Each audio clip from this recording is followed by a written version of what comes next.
In one of the most famous passages in the Gospel of John, Jesus encounters a woman at a well. And he begins the conversation by asking a question. He says, "Can I have a drink of water?" But very quickly he switches things up, and instead of asking for something, he offers this woman something he calls living waters. Now, what's important for us to note is that images in the ancient world contained an enormous amount of information. Literacy in books were not as commonplace as they are today, and so an image was one of the primary means of communication, and an image had the ability to tell an entire story. I mean, when we think about water, we just think about water. I mean, we have cold water, hot water, and carbonated water, but those are just all adjectives to further describe said water. But in the world that Jesus lived, the first century Jewish world, there was two distinct categories of water, two types of water, living water and dead water. So if we want to understand what Jesus is actually offering this woman, and by extension the world, then we better make sure we know something about water in the first century Jewish context. And if we're going to know what that meant, we better know what that image was all about. So there's living water and dead water. Let's start off with the less preferable of the two waters. Dead water is essentially cistern water. The Hebrew word for cistern is bur, and it could be translated as cistern, well, hole, pit.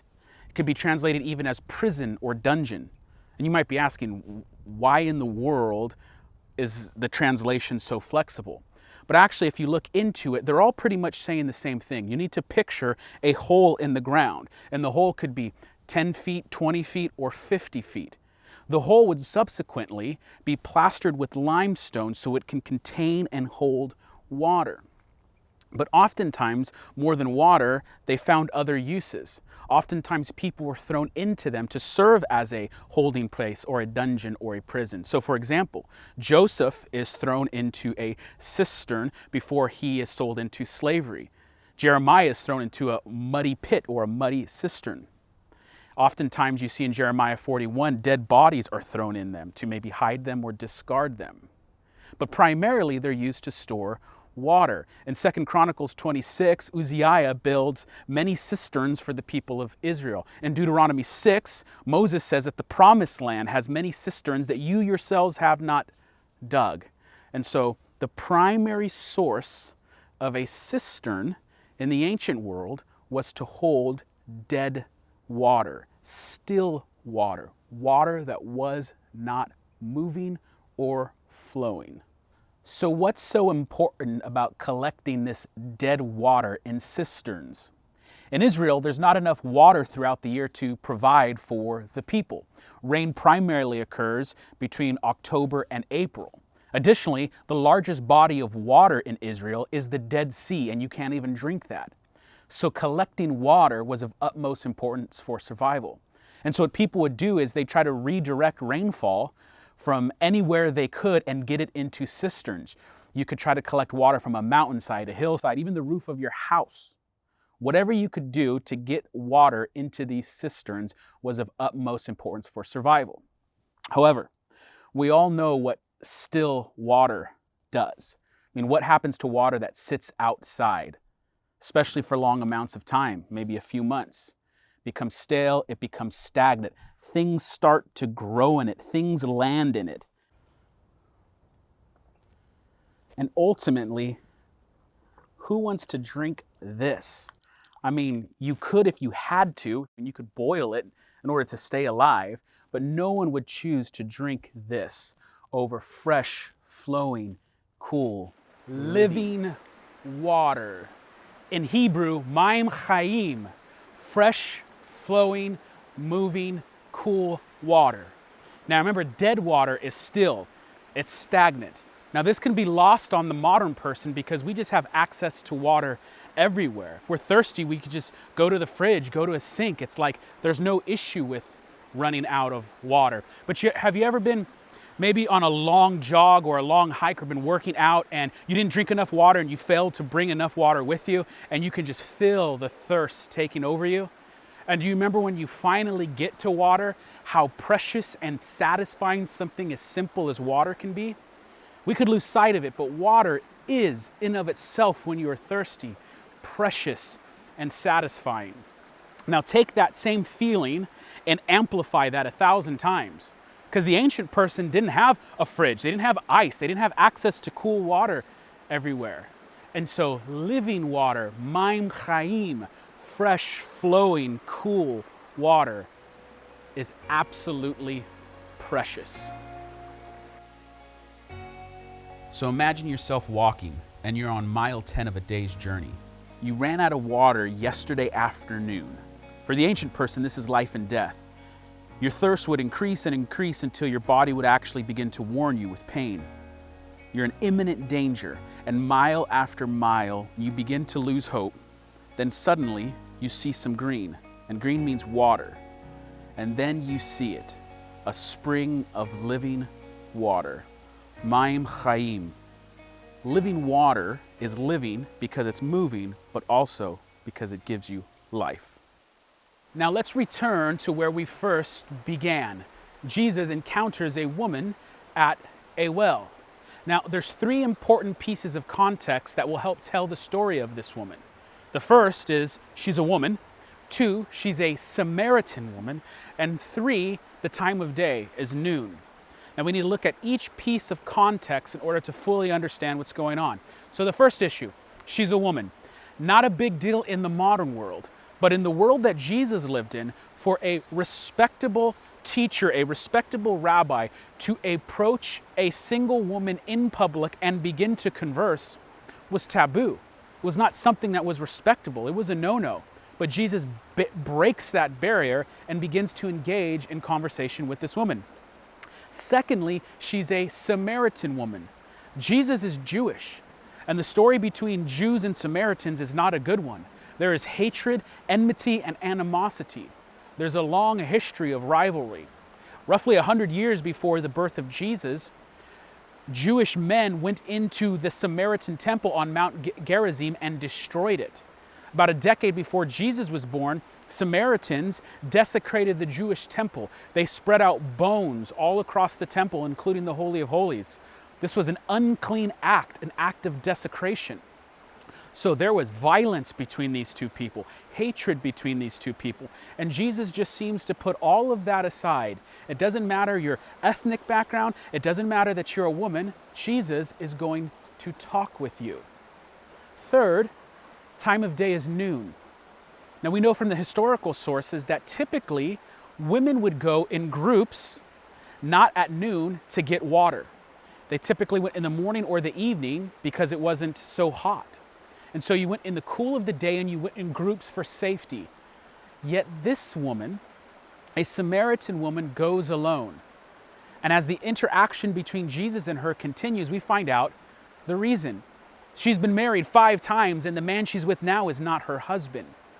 This would make her a sinful woman, an unclean woman, an adulterous woman in the eyes of the public. Now, most likely, that's the furthest thing from the truth. Because women couldn't just up and leave their husbands and go from one person to another in the ancient world. This woman has probably been abandoned. She's probably been ashamed. She's been forgotten.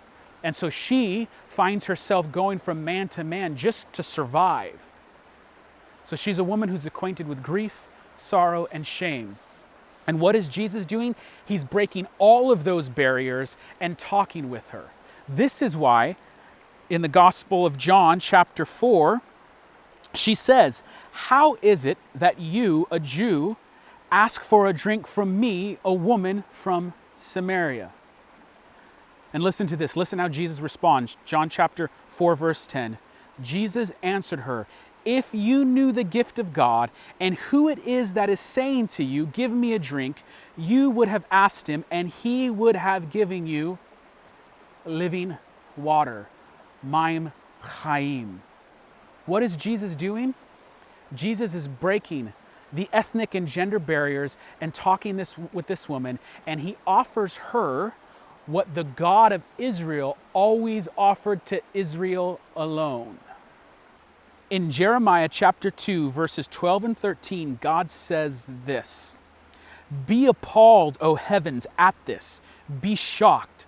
Be utterly desolate, declares the Lord. For my people have committed two evils. They have forsaken me, the fountain of living waters, and hewed out cisterns for themselves, broken cisterns that can hold no water. Essentially, God is telling his people, look, I am here and I am freely offering you living water, Mayim Chaim. It is here for you. But you instead are choosing to drink the dead water, the still water, the murky water from cisterns. Even worse than that, God says the cisterns you're seeking water from are cracked. They can't even hold water to begin with. And so when we wrestle with this passage, some questions should begin to rise to the surface. Are we turning to broken cisterns for our water? All the while, God is standing there freely offering living water. I mean, those choices are always before us, living water or dead water. What will you choose? Life and death are before you, and you always have that choice. And so we have to answer those questions. What are we doing with our lives? Are we seeking after the living water or turning to the broken cisterns of this world? There was a controversial commercial a while back, and I won't get all into it, but I'll skip to the ending because the ending had this line. And the commercial ended by saying this: life is short, play more Xbox. I mean, really? Life is short, play more Xbox? And you know, you're never going to encounter someone on their deathbed looking back on their life saying, oh, I wish I spent more time playing video games. And so in one sense, you could stand in pride. Like if you're not into video games, if that's not your thing, you could be like, yes, that's foolish. You're wasting your time playing video games. You're not going to be on your deathbed wishing you played more. But replace Xbox with any other broken cistern. Replace it with something else. Life is short. Watch more Netflix. Life is short. Watch more movies. Life is short. Gossip more. Life is short. Drink more. Life is short. Tweet more, gram more, post more. Like replace it. Pick your poison. There's plenty of broken cisterns to choose from. And the world is saying, that's the water you need to drink. While God is standing saying, I freely offer you living waters. Mayim Chaim. So what's it going to be? And so think about your life right now. Are there broken cisterns you're turning to? And if there are, name them. Like right now, take some time to say, what are the things in this world that I'm turning to find satisfaction? What are they? Name them, articulate them.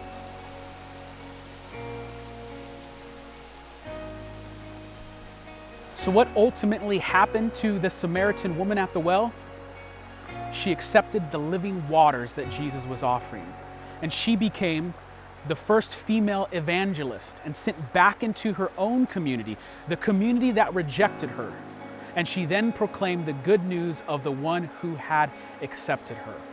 And so just like the Samaritan woman at the well, we need to choose this day and every day the living waters that our Savior freely offers.